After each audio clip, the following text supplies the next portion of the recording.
3,500 فلسطینی ایسے ہیں جن کی ہڈیاں بھی نہیں ملی. 18 ماہ کے بچے کو آپ سگریٹ سے داغتے ہیں, ناخنوں سے اس کے جسم کو کاٹا گیا تھا. 6,80,000 فلسطینیوں کو شہید کیا. ماؤں کو ادویات نہیں دی جا رہی تاکہ وہ بچے ماں کے پیٹ میں مر جائیں. اسرائیل کے بارے میں یہ کہتا ہوں کہ یہ انسانوں کی شکل میں شیطان ہے. راولپنڈی شہر سے کم آبادی رکھنے والا اسرائیل کیسے پورے رسول اللہ کی امت کو خطرے میں ڈال چکا ہے. یہ تو ٹرمپ کو کہتے ہیں ہم آپ کو سلوٹ کرتے ہیں, اس کی خوشامد کرتے ہیں, اس قاتل کے جس کے ہاتھوں سے فلسطینیوں کا خون ٹپک رہا ہے. نیتنیاہو کے ساتھ ٹیبل شیئر کرتے ہیں. ایران علی خامنائی نے اپنی خون دے کر شہادت کے رتبے پر فائز ہو کر بتا دیا یہ ہے مزاحمت کا راستہ. پاکستان ایران کا ساتھ دے رہا ہے. السلام علیکم ناظرین, ویلکم ٹو ڈیلی پوائنٹ. میں آپ کے میزبان ہما خالد. ناظرین, آج ہمارے ساتھ سینیٹر مشتاق احمد خان صاحب موجود ہیں, جو کہ اپنی سیاسی شخصیت, اپنی ایک پہچان اور اپنی ایک اصولوں کی وجہ سے جو ہیں وہ کافی زیادہ مانے اور پہچانے جاتے ہیں. ناظرین, ان کو عوام کے مسائل کے اوپر بولتے ہوئے آپ نے کھل کر دیکھا ہے کہ کس طریقے سے یہ عوام کے مسائل پر کھل کر بولتے ہیں, اور پھر مختلف معاملات میں بھی بڑھ چڑھ کر آگے ہمیں دکھائی دیتے ہیں, اور ہمیشہ حق اور سچ کے لیے بولے ہیں. دینی وابستگی ان کی کافی زیادہ ہے, اور پھر عوام کے مسائل میں خود کو انہوں نے کافی زیادہ انوالو کر کے اچھے سے لوگوں کے مسئلے حل کیے ہیں. آج ہم ان سے باتیں کریں گے, کچھ اور جاننے کی کوشش کریں گے کہ آخر ان کا یہ سفر کہاں سے شروع ہوا اور سارے باقی معاملات بھی. جی السلام علیکم. وعلیکم السلام. سر کیسے ہیں آپ؟ الحمدللہ. سر سب سے پہلے آپ کا بہت شکریہ کہ آپ نے اپنا قیمتی ٹائم نکالا. سر ابھی بات کرتے ہوئے مجھے پتہ لگا کہ آپ کا کوئی سیاسی بیک گراؤنڈ نہیں تھا, پھر بھی آپ سیاست میں آئے. تو یہ سفر جس کا آپ نے آغاز کیا, جب اس کا آغاز ہوا تو کیا سوچا تھا کہ آپ بڑے ہوتے ہوتے کیا کریں گے؟ تھینک یو ہما. میں اکثر لوگوں سے کہتا ہوں کہ لوگ کہتے ہیں آپ سیاست میں کیسے آئیں, تو میں لوگوں سے اکثر یہ کہتا ہوں کہ مجھے خود بھی علم نہیں کہ مجھے کس نے دھکا دیا تھا. تو ایسا تھا کہ میں بیسیکلی ایک اچھا اسٹوڈنٹ تھا اپنے اسکول میں, اور میٹرک میں نے اپنے اسکول ٹاپ کیا تھا, اور اسکول کے آنر بورڈ پہ بھی میرا نام لکھا ہے ابھی بھی. اور میں بننا چاہتا تھا ایک سائنٹسٹ. مجھے فزکس سے بہت شوق ہے, اور میں نے ماسٹر تک فزکس بھی پڑھا, حالانکہ اسٹوڈنٹس لیڈر تھا میں. اور اسٹوڈنٹ لیڈر جو ہے وہ زیادہ تر سوشل سائنسز پڑھتا ہے, پولیٹیکل سائنس یا اس طرح کے سبجیکٹس وغیرہ, سائنس نہیں پڑھتا. لیکن مجھے فزکس سے اتنا شوق تھا, اتنی دلچسپی تھی, اتنی محبت تھی, اتنا عشق تھا بلکہ, کہ میں نے اسٹوڈنٹ لیڈر ہوتے ہوئے بھی فزکس پڑھا. پھر یہ تھا کہ اسلامی جامعہ طلبہ سے فارغ ہونے کے بعد بھی میری یہ خواہش تھی کہ میں جا کے یورپ وغیرہ میں پی ایچ ڈی کر لوں فزکس کے اندر. لیکن ظاہر ہے جب آپ ایک دفعہ سیاست میں آتے ہیں تو یہ جس کو کہتے ہیں نا, وہ گوند کا وہ تالاب ہے جو آپ سے چپک جاتا ہے, اور پھر کمبل کو آپ چھوڑتے ہیں, کمبل آپ کو نہیں چھوڑتا. تو اس وجہ سے پھر وہ پاسبل نہیں ہو سکا, اور وہ جو بعض عشق ہوتے ہیں وہ ناکام بھی ہو جاتے ہیں, اور بعض عشق جو ہیں وہ ادھورے بھی رہ جاتے ہیں. تو یہ بھی ایک عشق ہے میرا جو کہ ناکام بھی ہوا اور ادھورا بھی رہا. سر عمر کے کس حصے میں آ کر, کیونکہ آپ نے بڑی چھوٹی عمر سے سیاست پہ قدم رکھا, وہ کون سا حصہ تھا جب آپ کو لگا کہ بس مشتاق اب تجھے پیچھے ہٹ جانا چاہیے, اب تجھے اپنے لیے کچھ کرنا چاہیے, لیکن آپ پھر بھی پیچھے نہیں ہٹے؟ دیکھیں, میں اسلامی جامعہ طلبہ میں آیا میٹرک میں, اور مولانا مودودی رحمہ اللہ کی لٹریچر سے متعارف ہوا, اور اس کے بعد میں نے پیچھے مڑ کر نہیں دیکھا. اور میں ایک ایسے چھوٹے سے گاؤں سے ہوں کہ آپ حیران رہ جائیں گے. میرے خیال میں کوئی 7-8 گھروں پر مشتمل چھوٹا سا گاؤں, 7-8 گھروں پر مشتمل چھوٹا سا گاؤں, پشتوں میں اس کو بانڈا کہتے ہیں. بانڈا بالکل مطلب صحرا کے اندر درمیان میں چند گھروں پر مشتمل آبادی کو بانڈا کہتے ہیں. تو وہ اس سے تعلق رکھتا تھا. اور جب میں اسلامی جامعہ طلبہ سے وابستہ ہوا, مولانا مودودی رحمہ اللہ کے لٹریچر سے میرا تعارف ہوا, اس کے بعد میں نے پیچھے مڑ کر نہیں دیکھا. اور اس بانڈے سے, چھوٹے سے گاؤں سے, میں اسلامی جامعہ طلبہ کے نظامت اعلیٰ کا سفر, پھر جماعت اسلامی کے صوبائی امیر 7 سال رہا, 6 سال سینیٹ آف پاکستان میں رہا, اور اب میں نے پاکستان رائٹس موومنٹ کے نام سے ایک پولیٹیکل پارٹی بنائی ہے. اسلام آباد میں اس کا ہیڈ آفس ہے, خود اس کا جو ہے وہ چیئرمین ہوں, اور اس کے پلیٹ فارم سے میں عوام کی حقوق کی جدوجہد جو ہے وہ آگے بڑھا رہا ہوں. تو دیکھیں, میں نے ہما کبھی بھی میں نے اس کو مشن کے طور پر لیا ہے. میں نے پالیٹکس سے کبھی بھی پیٹ اور جیب کے مقاصد حاصل نہیں کیے. پیٹ اور جیب میرا مقصد نہیں ہے سیاست سے. سیاست میرے لیے تجارت نہیں ہے, سیاست میرے لیے عبادت ہے. اس لیے جب میں نے اس مشن کو اپنایا ہے اس وقت میں نے کہا تھا کہ ایک تو 24 آورز میں یہ کام کروں, نمبر 1. دوسرا, اس کام کے اوپر کوئی معاوضہ نہیں لوں گا. تیسرا, اس کام سے کوئی بینیفٹ نہیں لوں گا. میں پارٹ ٹائم, ہم فارمرز ہیں, میرے والد صاحب الحمدللہ حیات ہیں, وہ 88 سال کی عمر میں اس وقت خود بھی کھیتی باڑی کرتے ہیں. تھوڑی بہت ہماری ایگریکلچر لینڈ ہے اس کی, اور یہ سائڈ بزنس تھوڑا بہت گھر کے اس کی بنیاد پہ میں اپنے معاملات چلا رہا ہوں. لیکن میں نے 24 آورز ہمیشہ سے اپنے مشن کو دیے ہیں. پہلے یہ مشن اسلامی جمعیت طلبہ تھا, پہلے مشن جماعت اسلامی تھا, اب یہ مشن پاکستان رائٹس موومنٹ ہے. اور اسی کے تحت آپ نے دیکھا کہ میں ڈاکٹر عافیہ صدیقی سے ملنے کے لیے امریکہ گیا. اسی کے تحت آپ نے دیکھا کہ میں غزہ گیا اور 30 اسرائیلی جیل میں رہا, اور اسی کے تحت اب میں دوبارہ غزہ جانے کا پلان کر رہا ہوں. تو یہ مشن میں نے کبھی بھی یہ نہیں سوچا کہ مجھے اب چھوڑ دینا چاہیے, نہیں. میں نے ہمیشہ سے یہ سوچا ہے کہ یہی میری زندگی ہے, اسی راستے میں زندگی گزارنا یہ میرے لیے سعادت ہے, اور اسی راستے میں موت اپنے لیے اعزاز سمجھتا ہوں اور سمجھوں گا. تو اس لیے میں پیچھے کبھی ہٹنے کا میں نے نہیں سوچا ہے. سر جب اس لیے میں کہتا ہوں ماں, یہ آخری بات, بعض لوگ اس کو برا سمجھتے ہیں, یا بعض لوگ اس کی وجہ سے میرے اوپر تنقید کر لیتے ہیں کہ میں لوگوں سے کہتا ہوں کہ میرے اندر ریورس گیئر نہیں ہے. میں جب ایک چیز کے اوپر یکسوئی حاصل ہو جائے کہ یہ میری ایمان کا تقاضا ہے, یہ میری ضمیر کی آواز ہے, اور یہ حق ہے, یہ سچ ہے, یہ اصولی ہے, پھر نہ موت کا خوف مجھے اس سے پسپا کر سکتا ہے, اور نہ دنیا کی لالچ, آسائشیں, مناصب, عہدے یہ مجھے اس سے پسپا کر سکتے ہیں. پھر میں اسی کام پہ ڈٹ جاتا ہوں. اس لیے میں کہتا ہوں میرے اندر ریورس گیئر نہیں ہے. سر آپ نے اسرائیل میں بھی دیکھی قید دیکھی, جتنا ہم نے سنا ہے کہ اسرائیلی ظالم ہے, جتنا ظلم کرتے ہیں, آپ نے وہاں پر کون کون سے ظلم برداشت کیے؟ دیکھیں, اسرائیل کے بارے میں یہ کہتا ہوں کہ یہ انسانوں کی شکل میں شیطان ہے. زائنز جو ہیں, زائنز یہ شیطان ہے انسانوں کی شکل میں. یہ غیر انسان ہے, ان ہیومن ہے. اور آپ دیکھیں کہ انہوں نے کون سا ظلم نہیں کیا. 6,80,000 فلسطینیوں کو شہید کیا, 3,80,000 اس میں 10 سال سے کم عمر بچے ہیں. پھر آپ دیکھیں تھرمو بیرک بم, جس سے 3,000 ڈگری سینٹی گریڈ تک ٹیمپریچر پہنچ جاتا ہے. 3,500 فلسطینی ایسے ہیں جن کی ہڈیاں بھی نہیں ملی, جن کا کوئی باقیات نہیں ملے, ان کو تھرمو بیرک بم سے جینوسائیڈ کے مرتکب, نسلی انسانی کے دشمن یہ زائنز ہیں. آپ دیکھیں اس دن انہوں نے ایک چھوٹے سے بچے جس کا بہت پوری دنیا میں وائرل ہو گیا تھا, ناخنوں سے اس کے جسم کو کاٹا گیا تھا, اور سگریٹ کے, یعنی 18 ماہ کے بچے کو آپ سگریٹ سے داغتے ہیں. یہ کوئی انسانیت ہے؟ اور جس کو کہتے ہیں نا, دیکھیں نا, یونائٹڈ نیشن انٹرنیشنل باڈی کہتے ہیں کہ غزہ کے اندر جینوسائیڈ ہے, فل سکیل کمپریہنسو جینوسائیڈ, جو کہ ہیومن ہسٹری کی واحد جینوسائیڈ ہے جو لائیو سٹریمنگ ہے. اس کے ساتھ ایکوسائیڈ ہے, 30 لاکھ زیتون کے درخت کاٹے گئے, ایگریکلچر لینڈ تباہ کر دی گئی, پانی کے ذخیرے تباہ کر. اس کے ساتھ وہ کہتے ہیں ریپروڈکٹیو جینوسائیڈ ہے. ریپروڈکٹیو جینوسائیڈ کہتے ہیں وہ بچے جو ماؤں کے پیٹ میں ہیں اور جن کو آنا ہے بھی دنیا میں, ان ماؤں کو ادویات نہیں دی جا رہی, ان کو ڈاکٹر تک رسائی نہیں دی جا رہی, ان کو ہیلتھ فیسلٹیز تک رسائی نہیں دی, تاکہ وہ بچے ماں کے پیٹ میں مر جائیں. اس لیے یونائٹڈ نیشن نے اور انٹرنیشنل باڈیز نے اس کو ریپروڈکٹیو جینوسائیڈ کہا ہے. تو وہ غیر ان ہیومن ہے.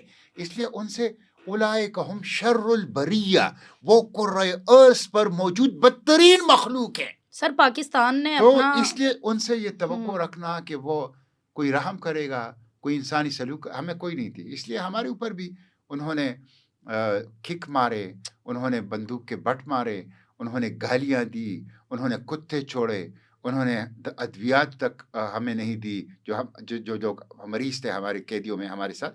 تو وہ کچھ نہیں ہے. جو کچھ انہوں نے فلسطینیوں کے ساتھ کیا ہے, اس ظلم کو یاد کرتے ہوئے جو کچھ ہمارے ساتھ ہوا ہے, وہ کوئی خاص چیز نہیں ہے. سر پاکستان کی حکومت نے, پاکستان نے کیا فلسطین کا ساتھ دیا اس حد تک جس حد تک ہمیں دینا چاہیے تھا؟ دیکھیں ہما, اگر پاکستان اور اگر عالم اسلام فلسطین کا ساتھ دیتا تو 6,80,000 فلسطینی کیوں شہید ہوتے؟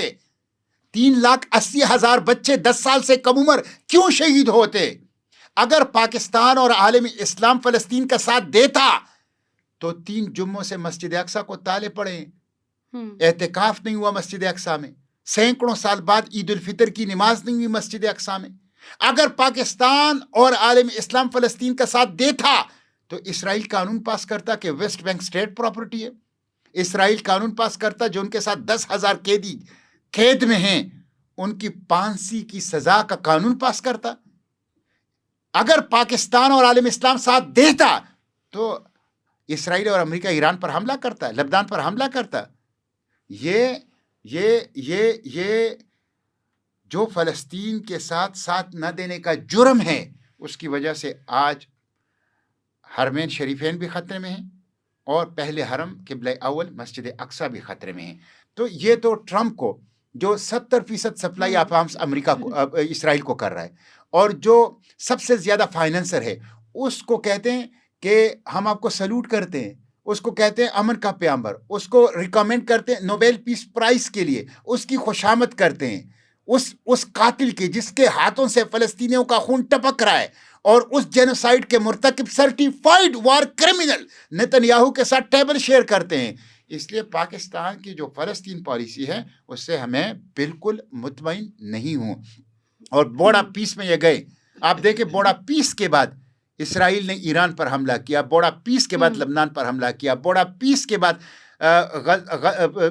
ویسٹ بینک کو اسٹیٹ پراپرٹی قرار دیا، بوڑا پیس کے بعد مسجد اقصی کو تالے لگائے، جس کو ڈیمالش کرنے کی باتیں کر رہے ہیں، اور بوڑا پیس کے بعد اسرائیلی قیدیوں کو، ہزاروں اسرائیلی قیدیوں کو پھانسی دینے کا قانون پاس کیا۔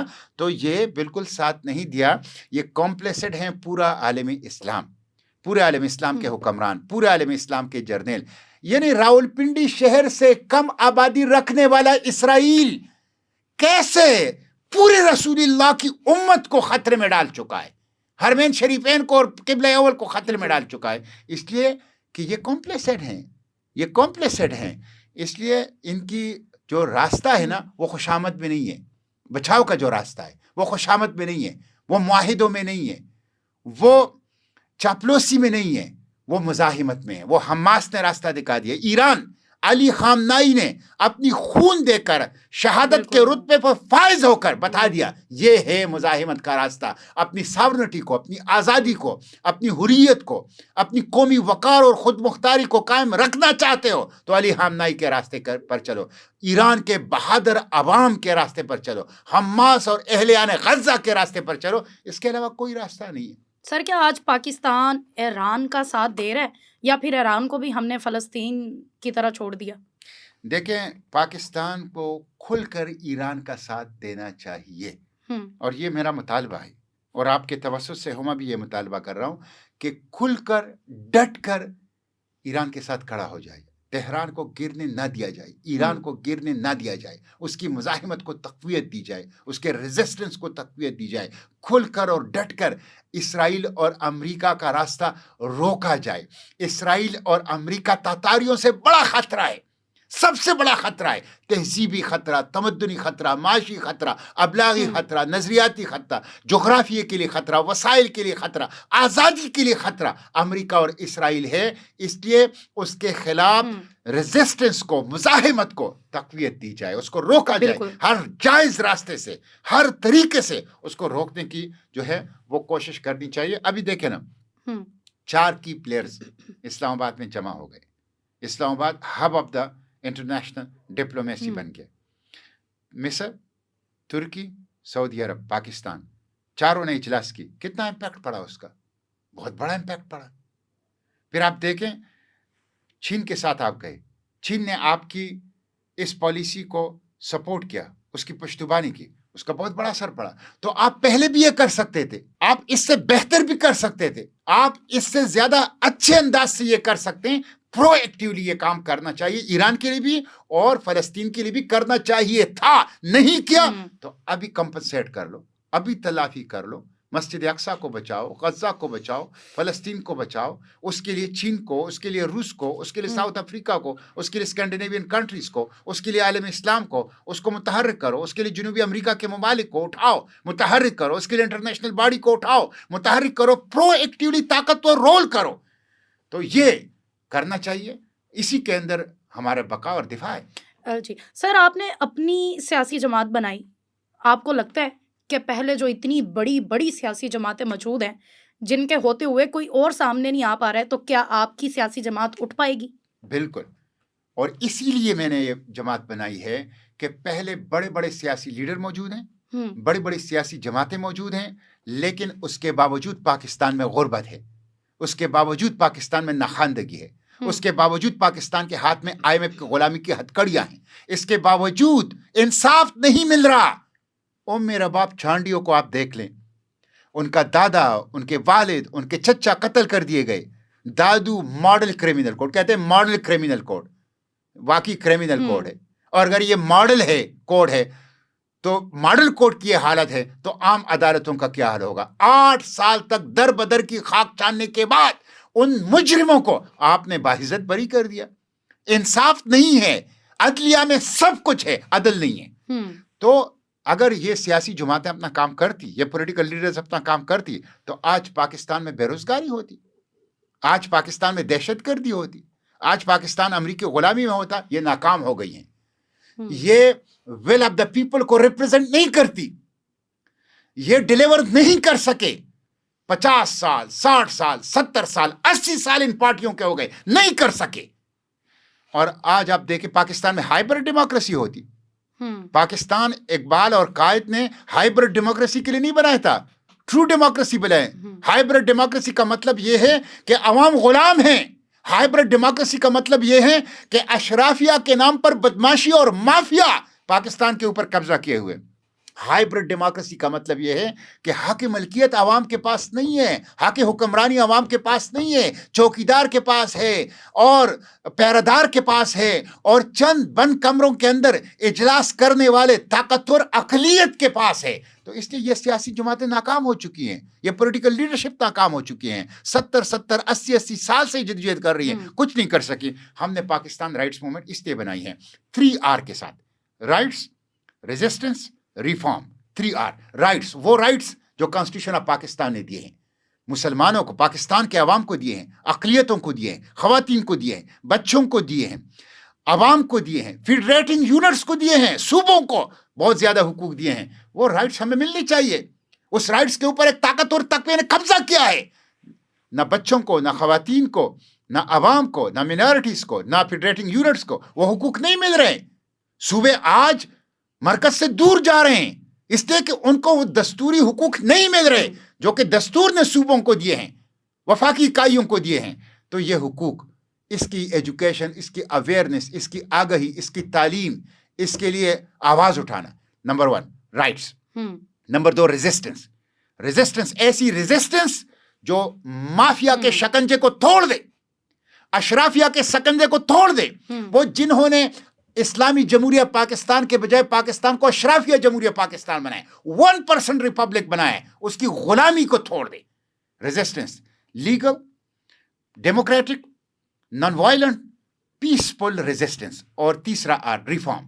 ریفارم اقبال اور قائد کے خوابوں کے مطابق, 1973 کے دستور کے مطابق پاکستان کی تعمیری نو, تشکیلی نو, کہ کوئی بھوکا یہاں سوئے نہ, کوئی تعلیم سے محروم نہ رہے, کوئی جوتوں اور کپڑوں کے بغیر نہ ہو, کوئی چھت کے بغیر نہ ہو, اور کوئی انصاف سے محروم نہ ہو, کوئی IMF اور FATF کا غلام نہ ہو, کوئی روزگار سے محروم نہ ہو, اور ایک آزاد, ایک باوقار, ایک خود مختار پاکستانی کی حیثیت سے ہم اس ملک کے مالک بن کر اس ملک پہ زندگی گزار سکیں. تو اس کے لیے پاکستان رائٹس موومنٹ, ہم ظلم کی ایوانوں کو گرائیں گے, ہم جبر کے فصیلوں کو گرائیں گے, ہم اس پاکستان کو حقیقی معنوں میں عوام کا, اسلام کا پاکستان بنائیں گے. امریکہ کے غلاموں کا پاکستان نہیں, ٹرمپ کے وفاداروں کا پاکستان نہیں, IMF کے باجگزاروں کا پاکستان نہیں, اقبال کا پاکستان, قائد کا پاکستان, عوام اور اسلام کا پاکستان. یہی پاکستان رائٹس موومنٹ PRM کی جدوجہد ہے, اور اسی کے لیے ہم نے یہ پارٹی بنائی ہے. سر ان 3 R کو کیا 3 جیم آگے آنے دیں گے؟ 3 جیم کے خلاف یہ 3 R ہے. یہ 3 R ہے ہی 3 جیم کے خلاف. یہ ملک 3 جیم کا نہیں ہے, ججز, جرنیل اور جاگیرداروں کا نہیں ہے, یہ عوام کا ہے. 25 کروڑ عوام کا ہے. سب سے طاقتور یہاں کے عوام ہیں. ان کو شعور ملے, ان کو آگہی ملے, اور ان کو ریزسٹنس کے لیے آرگنائز کیا جائے, منظم کیا جائے. عوام کی طاقت کا پھر مقابلہ نہیں کیا جا سکتا. یہ ہم نے سری لنکا میں دیکھا, یہ ہم نے بنگلہ دیش میں دیکھا, یہ ہم نے نیپال میں دیکھا, یہ دنیا کے مختلف ممالک میں دیکھا. یہ جو 3 جیم ہے, یہ قبضہ مافیا ہے, یہ 3 جیم ہے, یہی ہمارے اور ترقی کے راستے میں رکاوٹ ہیں. یہ 3 جیم ہماری اور تعلیم کے راستے میں رکاوٹ ہے. یہ 3 جیم ہماری اور آزادی کے راستے میں رکاوٹ ہے. ان 3 جیم سے قوم کو نجات دلائیں گے, پاکستان کو نجات دلائیں گے 3R کے ذریعے سے. 3R عوام کے احساسات کا, جذبات کا, اقبال اور قائد کے جھنڈے کا اور پرچم کا نام ہے, اور 3R 3 جیم کے خلاف جدوجہد کی علامت ہے. ہم کہہ سکتے ہیں کہ PRM جو ہے اس وقت وہ نون لیگ کے مقابلے میں ہے. PRM نون لیگ تو ایک شکست خوردہ پارٹی ہے. ان کی تو کوئی اخلاقی بنیاد نہیں ہے. وہ الیکشن ہار چکے ہیں, اور بڑی بے شرمی کے ساتھ اور بڑی ڈٹھائی کے ساتھ پنجاب میں بھی بیٹھے ہیں, جو کہ 56% پاکستان ہے, اور وفاق میں بھی بیٹھے ہیں. اور جو لوگ جیت چکے ہیں وہ اڈیالہ میں ہیں, وہ جیلوں میں ہیں, وہ تشدد کا, تعذیب کا, پولیٹیکل وکٹمائزیشن کا شکار ہیں. تو نون لیگ تو اس کا تو پتہ کٹ چکا ہے. وہ تو بیساکھیوں پہ, اسٹیبلشمنٹ کے بیساکھیوں کے اوپر کڑی ہے. بیساکھیاں ہٹیں گی تو یہ دڑام سے گر جائے گا. نون لیگ بہت چھوٹی چیز ہے. ہم دراصل امریکہ, IMF, FATF اور ان کے جو وفادار ہیں, ان کے جو غلام ہیں, جنہوں نے ان کے اس استحصالی نظام کو پاکستان میں تقویت دی ہے, کھڑا کیا ہے, ان کے خلاف جدوجہد کر رہے ہیں. اور وہ 3 جیم کی صورت میں آپ نے اس کی وضاحت کر دی.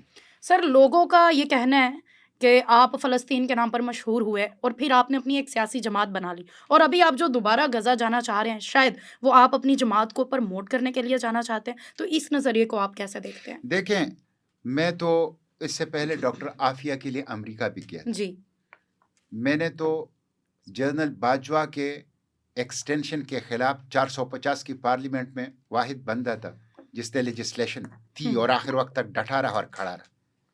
میں نے تو FATF IMF کی قوانین کے خلاف پاکستانی عوام کو شعور دیا, اور اس کے خلاف پارلیمنٹ کے اوپر ڈٹا رہا. میں تو جبری گمشدگیوں کے خلاف بولتا رہا. میں تو غزہ کے لیے 42 دن کا میں نے دھرنا دیا, غزہ چوک سابقہ ڈی چوک میں. اور میں اس کے لیے آپ 21 دن اور 21 راتوں کا سفر, 2500 کلومیٹر کا میڈیٹرینین کا سفر, 11 میٹر کی کشتی میں, پھر اسرائیلی جیل میں, پہلا پاکستانی ہوں جو اسرائیلی جیل میں رہا, پہلا پاکستانی ہوں جسے اسرائیلی عدالتوں میں ٹرائل کیا گیا, جس کے اوپر اسرائیلی عدالتوں میں مقدمہ چلایا گیا. تو میں سمجھتا ہوں کہ مشہور تو میں پہلے سے تھا, ایسا نہیں تھا کہ غزہ ہے.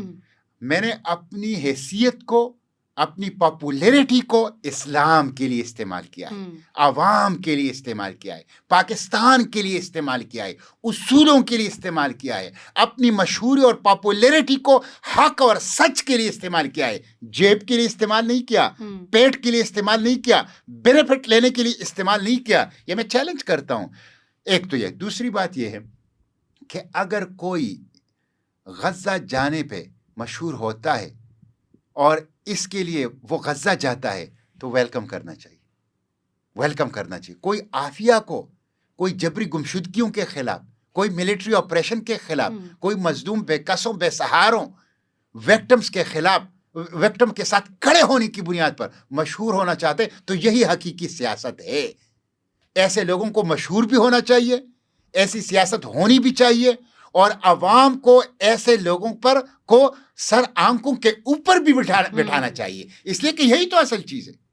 یہی تو اصل چیز ہے کہ لوگ فلسطین کے لیے اٹھے, کشمیر کے لیے اٹھے, جبری گمشدگیوں کے خلاف اٹھے, ملٹری آپریشن کے خلاف اٹھے, انسانی حقوق کے لیے کام کرنے والے ہادی علی چٹھا ایمان مزاری کے لیے اٹھے, عمران خان کے لیے اٹھے, ٹرو ڈیموکریسی کے لیے اٹھے, ساورن پارلیمنٹ کے لیے اٹھے, عوام کی حقی حکمرانی کے لیے اٹھے. تو یہی تو وہ اصل ایشو ہے. اگر اس بنیاد پر کوئی مشہوری چاہتا ہے تو عوام کو ان کو مشہوری دینا چاہیے, اور یہ مشہوری کا جائز طریقہ ہے. لیکن اگر آپ یہ سمجھتے ہیں کہ اسٹیبلشمنٹ کے ساتھ ڈیل کر کے, ان کے بوٹ پالش کر کے, ان کے پاؤں میں بیٹھ کر, ان کے ذریعے سے اسٹیٹ ریسورسز کے ذریعے سے عوام کے ذہنوں اور عوام کے قلوب کے اوپر آپ راج کر لیں گے, تو یہ غلط طریقہ ہے. یہ غلط, جو کہ آج کی پولیٹیکل لیڈرشپ اور آج کی سیاسی جماعتیں چاہتی ہیں. اس لیے مزاحمت کے راستے سے, خواہ وہ فلسطین کے لیے ہو, خواہ وہ جبری گمشدگی کے خلاف ہو, خواہ وہ ٹرو ڈیموکریسی کے لیے ہو, مزاحمت کے راستے سے اگر کوئی مشہوری چاہتا ہے, یہ اس کا حق بھی ہے, اور یہ اصولی طریقہ بھی ہے, اور اصولی راستہ بھی ہے. چور دروازے سے, گیٹ نمبر 4 سے جو لوگ پاپولیرٹی چاہتے ہیں وہ غلط کر رہے ہیں. سر, اگر یہ سارے کام آپ جماعت اسلامی پہ رہتے ہوئے بھی کر سکتے تھے, آپ نے وہاں سے کیوں نہیں کیے؟ اور اگر دوبارہ آپ کو جماعت اسلامی بلاتی ہے تو کیا آپ جائیں گے؟ جماعت اسلامی جانے کے سارے دروازے, کھڑکیاں, روشن دان, راستے بند ہو چکے ہیں. یہ قصہ بند ہو چکا ہے, ختم ہو چکا ہے. میں اکثر لوگوں سے کہتا ہوں, اور اس پہ لوگ بعض اوقات برا بھی مانتے ہیں, کہ میرے اندر ریورس گیئر نہیں ہے. میں کسی بھی چیز سے واپس نہیں ہوتا جب ایک دفعہ میری یکسوئی ہو جائے کہ یہ حق ہے, یہ سچ ہے, یہ اصولی ہے, یہ ایمان کا تقاضا ہے, یہ میری ضمیر کی آواز ہے. اگر یہ یکسوئی مجھے حاصل ہو جائے, پھر موت کا ڈر بھی مجھے واپس نہیں کر سکتا, اور وہ غزہ کے سفر سے واضح ہو گیا. اور پھر کوئی لالچ, کوئی عہدہ, کوئی منصب, کوئی فائدہ بھی مجھے اس راستے سے, اس منزل سے, اس جدوجہد سے ہٹا نہیں سکتا. تو جو PRM کا میرا وہ ہے, یہ میرا اصولی فیصلہ ہے, میری ایمان کا تقاضا ہے, میری ضمیر کی آواز ہے, حق اور سچ کا راستہ ہے, جس پہ میں وکٹم کے ساتھ, مظلوم کے ساتھ, بے سہارا کے ساتھ, خواہ وہ لوکل ہے خواہ وہ گلوبل ہے, اس کے ساتھ کھڑا ہوتا ہوں, اور کھل کر ظلم کے خلاف, استحصال کے خلاف, طبقاتی تقسیم کے خلاف, اس کے خلاف بولتا ہوں, ایکسپلائٹیشن کے خلاف بولتا ہوں. یزید خواہ لوکل ہے یا گلوبل ہے, اس کے خلاف بولتا ہوں. حسین خواہ لوکل ہے یا گلوبل ہے, اس کے ساتھ کھڑا ہوتا ہوں.